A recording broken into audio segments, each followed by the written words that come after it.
xíu nữa nè.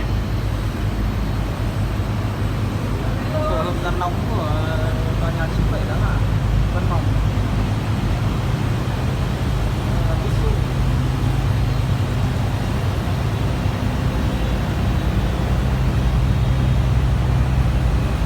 Đây là tổ hợp rắn nóng Pana, bên đường dưới lắp xong, hôm nay đang chạy thử.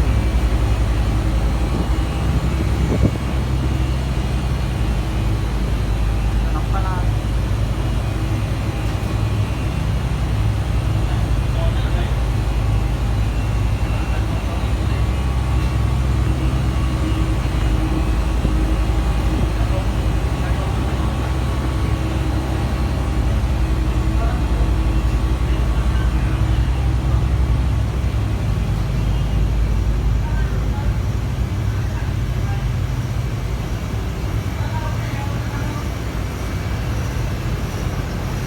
Hiking về đầu tiên.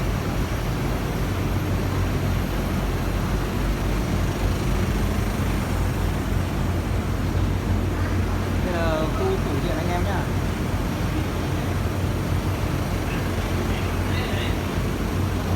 Hôm nay mình hoàn thiện lắp đặt xong và bàn giao.